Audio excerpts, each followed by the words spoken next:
इतने इंपॉर्टेंट मुद्दे आप उठाते हैं और आप लोकतंत्र और लोकतांत्रिक संस्थाओं की बात कर रहे हैं, बहुत अहम मुद्दे हैं। अच्छा एक बात बताइए, फिर भी आपके नेता राहुल गांधी हरा नहीं पा रहे हैं मोदी जी को। अरे कोई कुश्ती का मैच थोड़ी चल रहा है, बॉक्सिंग थोड़ी हो रहा है।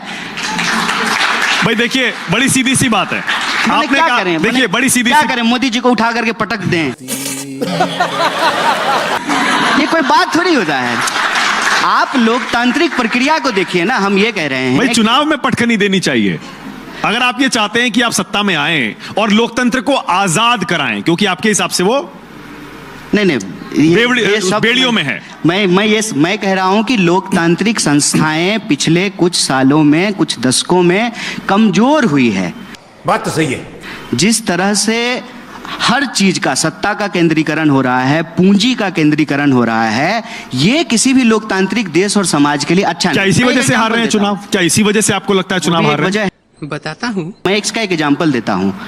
देखिए, हर टीवी चैनल पर सरकार के लोग जाकर के कह रहे हैं कि हम 5 ट्रिलियन इकोनॉमी बनने वाले हैं। बजाइए ताली, बहुत अच्छी बात है। हम 5 क्या, हम 15 ट्रिलियन की इकोनॉमी बन जाएं। लेकिन फिर ऐसा कैसे हो रहा है कि 5 ट्रिलियन इकोनॉमी वाले देश में 80 करोड़ लोगों को 5 किलो अनाज लेकर के खुश रहना पड़ रहा है? यही नहीं, अभी और सुनिए। ऐसा कैसे हो रहा है कि इस देश के नौजवानों को 55% यूथ हैं इस देश में, उनको 5,000 की नौकरी नहीं मिल रही है और एक अमीर अपने बेटे की शादी में 5,000 करोड़ रुपया खर्च करता है। सही पकड़े हैं। और कन्हैया भाई, ये जो प्रश्न है, अगर इतने गंभीर मसले हैं जी, अगर इतने गंभीर मसले हैं और जनता इतनी परेशान है, फिर तो विपक्ष को इस बार जीतना चाहिए था। इंडिया गठबंधन मिलकर भी आप हरा नहीं पाए मोदी जी को। देखिए, अव्वल तो जो है, ये मत ऐसा मत प्रिटेंड कीजिए कि मोदी जी अकेले हैं। मोदी जी का दायां पैर जो है नीतीश जी के हाथ में और बायां चंद्रबाबू नायडू जी के हाथ में है। क्या बात है सर, क्या बात है सर। देखिए, किसी को ना बढ़ा चढ़ा के मत बोलिए। वो अगर उस तरह से देखिएगा तो उनकी सीटें घट गई हैं। वो 303 सीट थी, 240 पे आ गए हैं। लेकिन मैं उसमें जाना नहीं चाहता हूं। मैं संख्या के उस आधार पर लोकतंत्र को, उसके डिस्कोर्स को सीमित नहीं करना चाहता हूं। देखिए, संख्या का क्या है, कोई बैठा हुआ है, पॉलिटिक्स में स्टेक कितना है। मैं कहता हूं कि किसी बीजेपी वाले से पूछ लीजिए, यहां मत पूछिएगा, उसको पार्टी से निकाल देगा। जब बुलाते हैं तो उधर पूछिएगा पीछे कि भाई आज तुम सांसद हो, मंत्री हो, तुम्हारी चलती कितनी है? खाली साइन ही करते हो कि डिसीजन मेकिंग में तुम्हारा कोई स्टेक है? 2 लोग सरकार चला रहे हैं, पहले तो 2.5 थे। कम अरे बाप रे, ये तो धोती खोल रहा है। कम से कम जेटली जी थे तो 2.5 लोगों की सरकार थी। अब तो 2 लोग हैं। और बताइए, और आप देखिए कि सत्ता का केंद्रीकरण कैसे हो रहा है। और आप ये मत कीजिए मानक जी, आप अकेले थोड़ी चैनल चलाते हैं। वो कैमरामैन का कोई रोल नहीं है। वो एडिटर जो बैठ करके कान में आप लगाए हुए हैं, वो जो बोल रहा है आपको, उसका कोई रोल नहीं है। आपके यहाँ भी पार्टी 1-2 ही लोग चलाते हैं। नहीं, बिल्कुल राहुल नहीं। गांधी की चलती है? बिल्कुल नहीं है। क्या बात करते हैं आप, मुझे पूछिए। सिर्फ राहुल गांधी की चलती है? बिल्कुल ऐसा नहीं है, यही तो मैं कह रहा हूं। ये ऐसा नहीं है। आप हमसे पूछिए कोई ऐसी बात जो बीजेपी का नेता जवाब नहीं दे सकता है। पूछिए कोई ऐसा प्रश्न। आप बोल। हम यहाँ आपके सामने खुले होकर के जो उस पर पोजीशन लेंगे। आप पूछिए कि इमरजेंसी सही हुआ कि गलत हुआ। कांग्रेस में हम प्रश्न बता देते हैं। पूछिए कि इमरजेंसी सही था कि गलत। पूछिए, बोलिए, बताइए। गलत था। हाँ। हम बोल रहे हैं, बोलिए। हाँ। आप बीजेपी के किसी नेता से पूछ लीजिए कि आज इमरजेंसी लगी हुई है, सही है कि गलत है। धीरे से नहीं बोलेगा, पता है आपको। ये हुई ना बात। ये फर्क होता है। अच्छा, राहुल की नहीं चलती है तो किसकी चलती है? उनकी भी चलती है, सबकी चलती है। कांग्रेस पार्टी किसी एक व्यक्ति की पार्टी थोड़ी है। कांग्रेस पार्टी हजारों करोड़ों कार्यकर्ताओं की पार्टी है, सबकी चलती है। एक बात बता देते हैं, हाँ। कांग्रेस पार्टी में राहुल जी का विरोध करके भी आप कांग्रेस में रह सकते हैं। बीजेपी में आप मोदी जी का विरोध करके बीजेपी में नहीं रह सकते हैं, इस बात को याद रखिएगा। आरोप ये लगता है क्योंकि कांग्रेस पार्टी बार बार सारे मुद्दे उठा के भी बीजेपी को हरा नहीं पा रही है, इसीलिए उसने अब ये मुद्दा उठाया है, जातिगत जनगणना का। अभी पता चले। तो ये एक बात बताइए, हम मतलब चुनाव कुछ सीट हमारे कम हो गए तो हमारा राजनीति करना अप्रासंगिक हो गया, ये कौन सी बात हो गई? तब तो बीजेपी 2 सीट जीती थी किसी जमाने में, और फिर जो है 80 जीती, 180 जीती, 303 जीती, अभी 240 जीत गई। चुनाव होते रहेंगे, लोकतंत्र चलता रहेगा, देश आबाद रहेगा, कोई जो है चुनाव में जीतेगा, कोई हारेगा, ये प्रक्रिया चलती रहेगी। और इसके आधार पर क्या राजनीति करना बंद कर और दें? राहुल गांधी ये क्यों कहते हैं कि इंडियन स्टेट के खिलाफ लड़ रहा हूं मैं, क्योंकि बीजेपी कह रही है ये असली देशद्रोही तो ये है। अच्छा, इंडियन स्टेट का मतलब होता है भारत राज्य, देखिए ये जिसमें संवैधानिक व्यवस्था में जितने भी पद हैं, संस्थाएं सब आती हैं, और उसमें तो एलओपी का पद भी होता है जिस पर वो खुद बैठे हुए हैं। देखिए मानक जी, आपने अच्छा कि एक सवाल पूछा, अभी तक ना मुझे इस पे बोलने का मौका नहीं मिला था, मुझे ना 2 मिनट अनइंटरप्टेड बोलने दीजिएगा इस पे। पहली बात तो ये कि ये बयान आज उछाला क्यों जा रहा है, as a audience, as a receiver and पे ना मैं इसको ऐसे समझता हूं कि दरअसल मोहन भागवत जी ने ना 1 दिन पहले कहा कि 47 में जो आज़ादी मिली वो झूठी थी। बयान वो था, मुद्दा वो था। अब क्या है ना कि डाइवर्ट करना है तो कुछ पकड़ लो जिससे बात कहीं और पहुंच जाए। मैं इसको एक्सप्लेन करता हूं।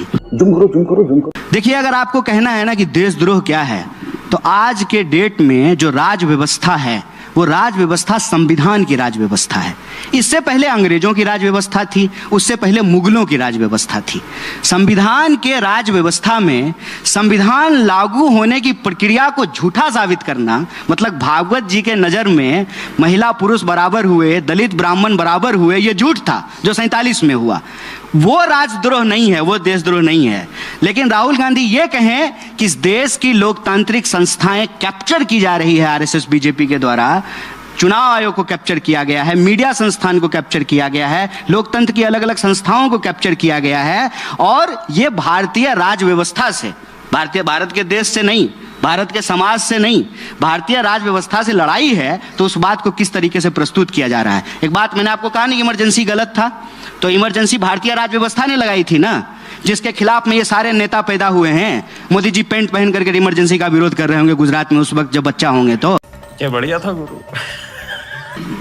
तब आप मुझे बताइए, जेपी का बयान याद है कि नहीं देश को, कि कहा कि जो है इंदिरा गांधी का साथ देना बंद कर दे इस देश की सेना और इस देश की पुलिस। क्या इस देश के इस आधार पर देश का कोई ऐसा विपक्ष का नेता है जिसके ऊपर मुकदमा नहीं होना चाहिए अगर राहुल गांधी गलत हैं तो? भारत की राज व्यवस्था में विपक्ष का काम है उस राज व्यवस्था में अगर कुछ गलत हो रहा है तो उसका वो खुल करके विरोध करे। और राज व्यवस्था इसलिए बोला जाता है कि कार्यपालिका के 2 अंग होते हैं, एक अस्थायी कार्यपालिका होता है, एक अस्थायी कार्यपालिका होता है। और आज की स्थिति यह है कि सिर्फ अस्थायी कार्यपालिका नहीं कैप्चर हुआ है, सिर्फ पार्लियामेंट की बात नहीं कि उनको 303 सीट है और उनकी सरकार है 15वें साल में, इसकी भी बात है कि चुनाव आयोग पोजीशन नहीं लेती है। बात तो सही है। आप मुझे बताइए कि विधानसभा चुनाव के वक्त और लोकसभा चुनाव के वक्त महाराष्ट्र में 1 करोड़ वोट का डिफरेंस है, नए 1 करोड़ वोटर ऐड हुए हैं। इस सवाल को जब कांग्रेस पार्टी उठा रही है, चुनाव आयोग से पूछ रही है, चुनाव आयोग इसका जवाब नहीं दे रहा है। नहीं जवाब दिया उन्होंने, नहीं दे रहा है साहब। अरे ऐसे 50 सवाल हैं, चुनाव आयोग बोलती नहीं है। और आप क्या बात करते हैं, जिस तरह से हमारे आदरणीय राजीव जी अभी चुनाव आयुक्त बने हुए हैं, कभी भारत के इतिहास में ऐसा हुआ था? लेटरल एंट्री के नाम पे जी सर नमस्ते सर कहने वाले लोगों को हर पोजीशन पे बिठा दिए हैं और कहते हैं कि जो है इंस्टीट्यूशन कैप्चर नहीं हुआ है। बेशर्मो शर्म करो शर्म। आप अपने दिल पर हाथ रख करके बताइए मयंक जी, आपको डर लगता है कि नहीं लगता है? क्या आप आजाद हैं हर बात बोलने के लिए? हम आजाद हैं क्योंकि हमको जेल जाने से डर नहीं लगता है, हम इसलिए कुछ भी बोलते हैं। क्या बात है सर, क्या बात है सर। जिसको खोने के लिए कुछ है वो आज डर रहा है, और आप कह रहे हैं कि जो है लोकतंत्र में सब कुछ ठीक है। कन्हैया कुमार कुंभ में डुबकी लगाने जाएंगे क्या? अखिलेश जी हो आए हैं, राहुल गांधी और प्रियंका गांधी के बारे में लोग पूछ रहे हैं कि वो जाएंगे नहीं जाएंगे। मैं कन्हैया कुमार से पूछ रहा हूं, जरूर जाएंगे। कन्हैया कुमार कुंभ में डुबकी लगाने जाएंगे क्या? जरूर जाएंगे, लेकिन रील बनाने के लिए नहीं जाएंगे। मेरा देखिए आपसे यही निवेदन है भैया, मैं गंगा किनारे पैदा हुआ हूँ, मेरा घर मेरा गांव गंगा के किनारे है, पढ़ाई लिखाई के जमुना किनारे में हुई है, तो गंगा जमुना का संगम हमारे जीवन में धार्मिक है वैसे आप? तो मेरी बात सुन लीजिए, मैं बड़ी इंपॉर्टेंट बात बता रहा हूँ आपको। आस्था और भक्ति, आस्था और भक्ति, इसके बारे में बहुत इंपॉर्टेंट बात बोल रहा हूँ।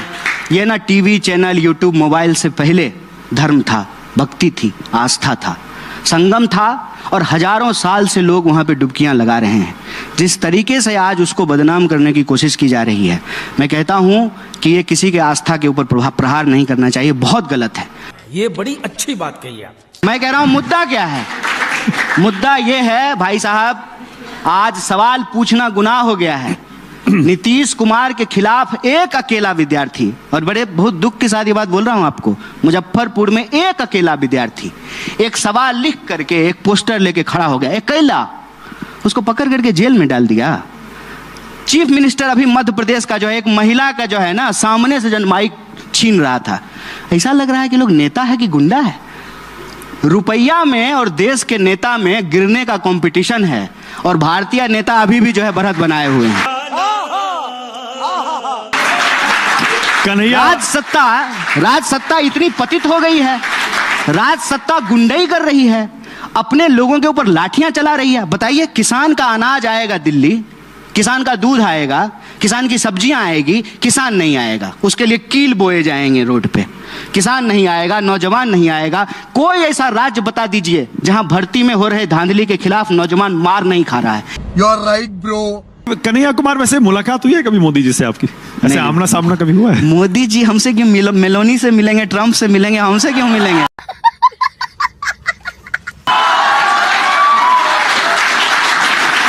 हम तो देश के नागरिक हैं ना। किसी कार्यक्रम में 2014 से पहले? अरे हम देश के साधारण नागरिक हैं, हमसे क्यों मिलेंगे? वो मिलते हैं बड़े बड़े लोगों से, अदानी जी से मिलेंगे, अंबानी जी से मिलेंगे, कपूर परिवार से मिलते हैं, हमसे क्यों मिलेंगे? वो उससे मिल लेंगे, ठीक है ना। चुनाव क्यों जीत रहे हैं? 2002 के बाद से नरेंद्र मोदी एक भी चुनाव नहीं हारे। पहले गुजरात में जीतते रहे, उसके बाद यहां भी 3 चुनाव जीत गए। आप चाहते हैं कि हम बोलें सारा सच, जो कि जरूरी नहीं है, तो मोदी जी एक लौता जो है ना, मुझे लगता है मुख्यमंत्री होंगे जो बिना चुनाव जीते मुख्यमंत्री भी बन गए थे। ये कभी क्यों नहीं बोलते हैं? करवाली बेइज्जती। बहुत लोग बने हैं ऐसे तो। कभी चुनाव नहीं लड़े, वो चुनाव नहीं लड़े, कभी चुनाव नहीं लड़े और मुख्यमंत्री बन गए जाकर के। ये बात लोगों को पता नहीं बाद याद में तो होगा। जीते ना, बाद में तो बार बार जीते। अरे तो एक बार हमको भी मुख्यमंत्री बना दीजिए ना, हम भी नहीं हारेंगे। तू समझा? हाँ। कैसे जीत रहे हैं ये बताइए? ये कोई रॉकेट साइंस है कि वो कैसे चुनाव जीत रहे हैं? बताइए, 1 घंटा हो गया है, आप 50 बार मोदी जी का नाम लिए। आप बताइए कैसे जीत रहे हैं? कैसे जीत रहे हैं? देखिए, उनके पास तंत्र है, उनके पास जो है मीडिया का समर्थन है, उनके पास चंदा है, उनके पास जो है सिस्टम है, चुनाव जीत रहे हैं। और इस सब के बिना चुनाव होता है क्या? मुझे कैसे भी करके निकाल मेरे भाई, मैं फंस गया हूँ यहाँ। देखें, मोदी जी जब चुनाव जीत करके आए हैं तो कैसा शानदार ऑफिस बनाए हैं, 8000 करोड़ का हवाई जहाज खरीदे हैं, और बढ़िया चश्मा लगाते हैं, सुंदर मर्सिडीज पर घूमते हैं, और तब कहते हैं कि मैं गरीब हूँ। हम कहते हैं, हे प्रभु, हमको भी ऐसा गरीब बना दीजिए। सुकेश, मजा आया। कुमार बार बार जब ये कहते हैं कि बीजेपी लोकतंत्र की हत्या करती है, मोदी जी लोकतंत्र की हत्या करते हैं, उनके यहाँ तो अध्यक्ष का चुनाव हो रहा है। अच्छा, आपको नहीं महसूस होता? उनके यहाँ बीजेपी, ईमानदारी से एक बार बोल दीजिए। रुकिए ना 1 मिनट। बीजेपी में अध्यक्ष का चुनाव हो रहा है।